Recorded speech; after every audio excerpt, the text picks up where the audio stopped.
ont réussi un taux de recouvrement plus que satisfaisant. Et des avocats qui en avaient dû verser,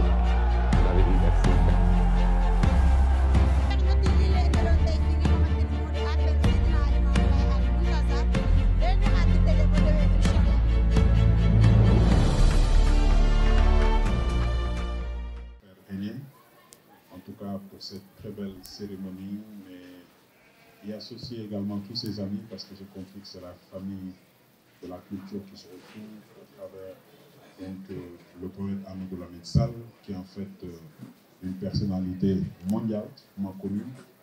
Donc, saluer également donc, le ministre de la Culture, Baba Wane, qui est un aîné pour moi, mais qui est également, j'aurais dit entre guillemets, un acteur politique, pas un politicien.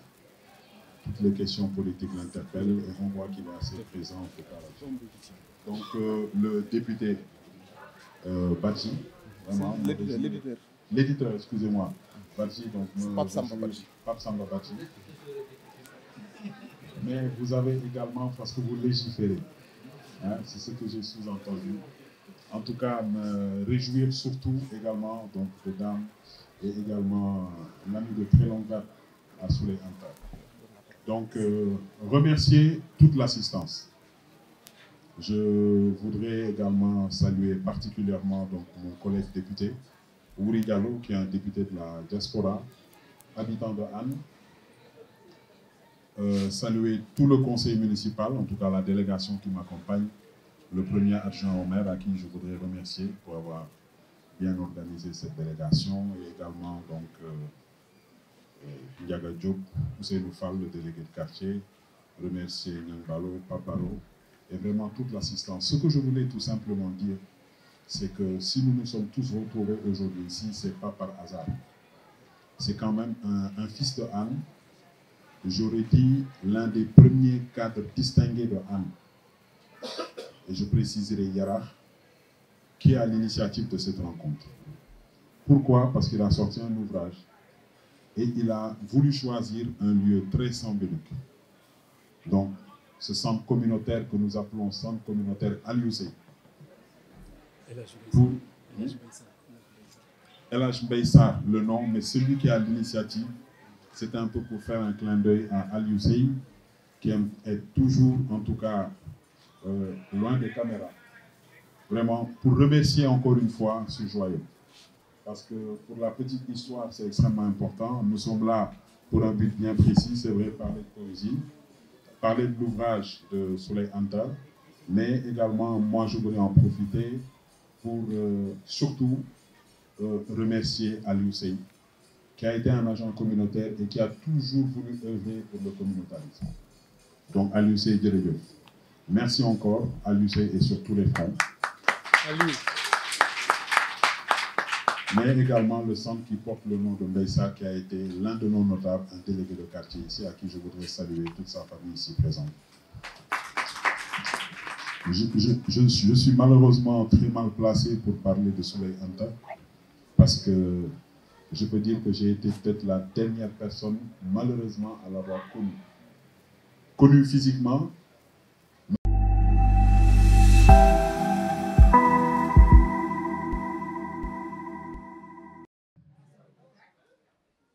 Vous ne pouvez pas imaginer mon bonheur. C'est vrai qu'on ne se connaît pas. On ne s'est même jamais vu physiquement comme ça. Mais vous avez un intermède. Vous avez un représentant qui est omniprésent là où il faut. C'est Makhtar Diop.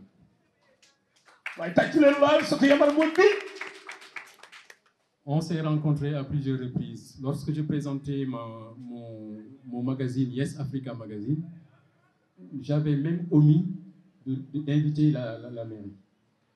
Mais Makhtar est venu. Et au nom de Monsieur le maire, mais a tenu un discours magnifique. Merci encore une fois pour ta présence là où il faut. Monsieur le maire, vous ne pouvez pas imaginer mon bonheur parce que je suis quelqu'un de très sentimental. Je suis un sentimental.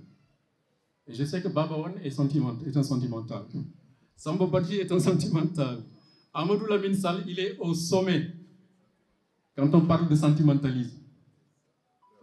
Alors, je voudrais vraiment remercier tout le monde. Votre présence ici démontre votre attachement, pas à ma personne, mais à Yarach. Nous sommes des enfants de Yarach. Et nous sommes partout dans le monde fiers de décliner notre identité yarachoise. Iboudien ne dira pas le contraire. Mon camarade de classe, nous donnons ben table banc. Alors donc je voudrais vraiment mettre tout le monde dans le même paquet de magnanimité et vous dire merci. Merci particulièrement à Mamoudou Faye qui vient de Moscou. Merci à mes neveux étudiants qui viennent de Moscou aussi, Omar Sow, Ibrahim Diaw et Mamoudou Diako et qui encore? Il y a un quatrième. Et Gaï, hein? Voilà. Je ne peux pas remercier tout le monde individuellement. Je remercie Mbagnick Diop qui est là. Je remercie mon ami, mon frère, mon partenaire économique, Maudou Diop, ici présent. Nous avons voyagé un peu partout avec lui dans le monde. C'est un homme d'affaires, un Ndongo Dara qui n'a pas fait l'école française, mais qui m'étonne quand nous entrons dans des transactions commerciales, financières, etc. Il est beaucoup plus fort. Alors là, quand il s'agit de ça, je me mets derrière lui. Je voudrais vraiment parler particulièrement d'abord de Amadou Lamine Sall, à qui nous avons dédié cette journée. Yarach a eu le grand honneur de le recevoir. Je crois que c'est le premier endroit où il a mis les pieds après le Maroc. Il vient du Maroc, auréolé par le roi Mohamed VI. Amadou Lamine Sall, ce n'est pas seulement la poésie. C'est le plus grand poète francophone de nos jours. On le lui reconnaît. Mais Amadou Lamine Sall, c'est aussi Senghor. On le considère comme l'héritier, le principal héritier de Senghor. Babawan ne va pas me démentir, lui qui était un ami au fils de Senghor. Non, je veux justement revenir à ça. C'est pourquoi j'ai mentionné son nom, parce qu'il était en proximité avec la famille de Senghor. Il était dans la proximité directe de la famille de Senghor, le ministre Babawan. C'est vous dire donc que Yarach a eu un grand privilège aujourd'hui de recevoir ces grandes personnalités, ces sommités. Amadou Lamine Sall, c'est la générosité. Amadou Lamine Sall, c'est la piété, c'est la foi en ce pays. Je n'ai pas vu une personne qui aime autant le Sénégal que Amadou Lamine Sall. Et cet amour pour le Sénégal, vous pouvez aussi le trouver dans ses rapports avec sa mère. Sa mère est encore en vie, machallah, 100 ans je pense, mais que Dieu lui donne longue vie encore. Il est toujours aux côtés de sa maman. Si vous regardez Facebook aujourd'hui, vous verrez son sacre au Maroc. Il est venu avec le trophée qu'il a remis à sa mère. Et il s'est mis sur ses épaules. Avec sa mère, c'est un enfant. Avec nous, c'est un grand homme. Alors, Amadou, je tenais vraiment à dire ces mots à ton endroit et rappeler aussi une séquence temporelle que nous avons vécue ensemble à Moscou. En 2004-2005, quand nous avons réouvert l'ambassade du Sénégal à Moscou, il y a eu un premier événement culturel. Et comme je gérais la culture, j'ai dit il faut qu'on invite Amadou Lamine Sall. Il y avait le premier festival mondial de la poésie slave. Les Slaves, ce sont les Russes, les Ukrainiens, les Biélorusses, les Slovaques, etc., etc. C'est un grand monde, le monde slave. Alors, c'était le premier festival slave et on m'a donné l'autorisation, la possibilité d'inviter un Sénégalais. J'ai invité Amadou Lamine Sall, le poète. Alors, quand il est arrivé, lors de la cérémonie, il s'est produit un miracle. Il s'est produit un miracle parce que Amadou Lamine Sall est traduit en russe. Oui, sa poésie est traduite en russe depuis les années 80. J'étais encore étudiant en Union soviétique. Alors, qu'est-ce qui se passe? Dans la salle, se lève un homme qui a dit « c'est moi qui traduisais ces poèmes hein, du français au russe ». Ils se sont embrassés, les larmes aux yeux, c'était un miracle. Mais tout ça parce que l'homme mérite ça. Il n'y a pas de hasard. Alors, il a été le poète le plus applaudi lors de ce festival. Et j'en suis sorti moi-même ragaillardi, parce que tout le monde parlait de la poésie sénégalaise. J'ai eu à enseigner la langue française au Centre culturel français de Moscou, et je faisais lire les poèmes de Amadou Lamine Sall à mes étudiants russes. Alors, c'est vous dire que l'homme est d'une très grande dimension. Il aurait pu dire non soleil, Yarach, oh là là, Yarach, bon, je sais pas quoi, bon, les conditions peut-être, bon, Yarach a changé en tout temps. Hein. Yarach est devenu une ville mais magnifique. Amadou.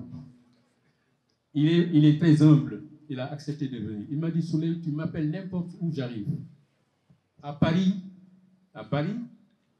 je suis allé à une soirée qu'il a organisée autour de sa poésie. Et je suis intervenu. Mais je vais vous raconter quand même une histoire pour vous dire combien, quelquefois, il ne veut pas que je raconte cette histoire, mais je vais la raconter aujourd'hui, juste pour parler de la dimension de l'homme. Les journalistes, vous pouvez noter ça. Abdoulaye Wade, à un certain moment donné, a voulu nommer Amadou Lamine Sall ambassadeur à l'UNESCO à Paris. Et il l'a reçu en lui disant, Amadou, tu es une belle signature, j'ai besoin de quelqu'un à l'UNESCO parce que nous avons des problèmes là-bas. Je veux vous nommer ambassadeur. Amadou Lamine Sall sort de cette audience, rentre chez lui, mais un ministre de la République l'appelle pour lui dire, ce n'est pas des secrets d'État ce que je suis en train de révéler ici, pour lui dire, Amadou, j'ai une bonne nouvelle pour toi, mais j'ai aussi une mauvaise nouvelle pour toi. Il lui dit, Amadou, tu sais, le président m'a parlé, il veut te nommer ambassadeur à l'UNESCO à Paris. Amadou lui dit, mais oui, il m'a reçu, on en a parlé. Mais il lui dit, ça c'est une bonne nouvelle. Mais la mauvaise nouvelle, c'est que les gens sont en train de dire du n'importe quoi au président. Ils sont en train de dire que vous êtes un rebelle, vous êtes un opposant. Personne ne peut vous orienter, vous canaliser. Mais je vais régler le problème. Bon, nous qui étions dans le système, comme on dit, on sait comment ça se passe, ces choses-là. Abdoulaye Wade recevait ce qu'on appelle des parapheurs pirates. Parce que le parapheur, quand ça arrive chez le décideur, comme monsieur le maire, s'il n'est pas très prudent, il ne relit pas, il signe, et puis ça passe. Alors, il a été victime d'un parapheur pirate. À sa place, Abdoulaye Wade a signé un autre décret. Et nous savons. Et cet ambassadeur, quand il est arrivé à l'UNESCO, ce fut l'ambassadeur le plus catastrophique de l'histoire du Sénégal à l'UNESCO. Amadou, je devais raconter ça. Bien. Amadou Tidiane Wane, vous le connaissez, vous le lisez régulièrement. Amadou Tidiane Wane, c'est un Sénégalais, mais qui aime tous les Sénégalais. On peut le considérer comme un jumeau. Donc Anne a le privilège d'avoir ces gens-là aujourd'hui, mais c'est extraordinaire. Quelqu'un m'a dit, on n'a jamais eu un ministre de la Culture, on a eu une seule fois un ministre de la Culture, c'était Amadou Tidiane Wane. Mais il a fait long feu. Baba. Il a fait long feu, hein? Et aux journalistes et aux autres, j'explique. Quand on dit il a fait long feu, ça signifie qu'il n'a pas duré. Il y a beaucoup de gens qui pensent que quand vous dites il a fait long feu, il a duré. Faire long feu, ça signifie ne pas durer. Parce que lui aussi, il y a une histoire derrière, mais celle-là, je ne vais pas vous la raconter, parce que je ne veux pas que vous sortiez d'ici avec des histoires sombres du genre que je vous ai raconté à propos de Amadou Lamine Sall. Donc, Baba, merci beaucoup. Merci. Merci à Pape Samba Badji, c'est l'éditeur de ce livre. Pape Samba était un rastaman. Je ne le savais pas. Il avait des dreadlocks. Mais tout change. On évolue. On va vers le meilleur ou vers le pire. J'ai su qu'il était Rastaman avec l'anniversaire de Bob Marley. C'est là où j'ai appris qu'il avait même des dreadlocks, etc., etc. Bon, lui, c'est lui qui a fait ce livre-là. C'est un grand éditeur, mais c'est aussi un auteur, un écrivain. Alors, après tout cela, après toutes ces paroles consacrées à mes amis, je veux aussi parler du député de la diaspora, Amadou Ouli Diallo. Il pouvait ne pas venir, mais il est venu. Dieu sait que je ne l'ai pas invité. Je ne sais pas par canal il a eu l'information, mais il est venu. Merci. Merci à tout le monde, hein. Vraiment merci à tout le monde. Merci à André Payet, Mortar Diakoumpa du CG Tolbiac, Djibi Djoum, mais vraiment merci aux femmes qui sont là. Alors maintenant je vais parler un peu de poésie, de ma poésie. Et je vais le faire en présence de 2 grands poètes, ou de 3 grands poètes qui sont là. Et pour faire court, pour ne pas trop vous charger de paroles qui ne sont pas forcément utiles, je vous dirais que moi, j'étais en diplomatie et j'ai souffert en diplomatie pendant 15 ans. J'ai souffert en diplomatie parce que la diplomatie, ce n'est pas le monde du sentiment. Ce n'est pas le monde des fibres. C'est le monde du calcul froid. Certains diront même que c'est le monde de l'hypocrisie. Moi, j'en ai souffert. Donc, je suis resté 15 ans où la poésie bouillonnait en moi. J'ai à peu près une centaine de poèmes qui peuvent tous être édités après ça, que j'ai sortis en moins d'1 année. Alors, j'écris parce que je n'ai pas d'autre moyen d'exprimer mes ressentiments. Quand je vois quelque chose qui me fait mal, j'écris. Quand je vois quelque chose qu'on peut magnifier, j'écris. Mais j'écris surtout pour le Sénégal et pour l'Afrique. Quand vous lirez ce livre, vous verrez qu'il y a beaucoup de cris de cœur qui sont liés à ce qui se passe aujourd'hui dans notre pays. Le Sénégal est devenu un pays étrange. Le Sénégal est devenu un pays où on tue. Le Sénégal est devenu un pays où on emprisonne à tout va. Le Sénégal est devenu un pays où on s'invective, où on s'insulte. On ne prend plus de hauteur. Le beau n'existe au Sénégal que chez les artistes. Il n'est pas partagé. Donc moi, ça me choque de voir la situation dans laquelle notre pays se trouve.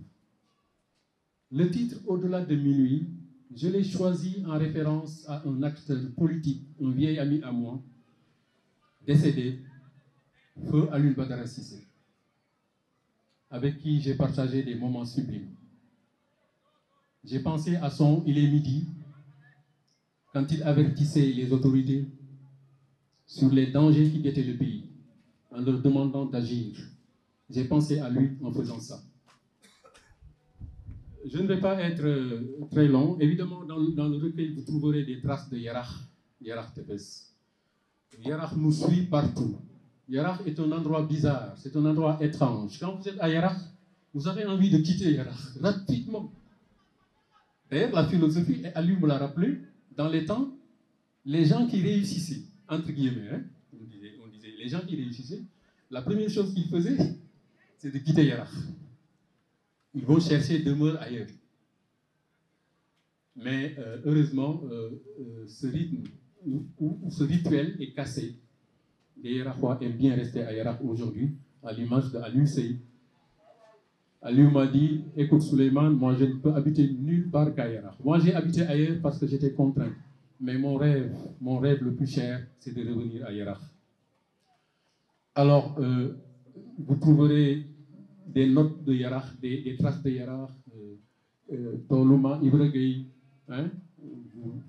Dans mon premier roman que j'ai fait qui s'appelle Tavaris Gueye, j'ai plus parlé de Yarakh parce que j'ai rappelé les Diabel que vous connaissez, Iboudien, hein, Lakouya, hein, là où on versait les ordures. genre Mbebes, parce que c'était à Yarakh d'abord. Hein. Voilà. Bon, la mer, la plage, le parc Anne, Tolobourg, etc., etc.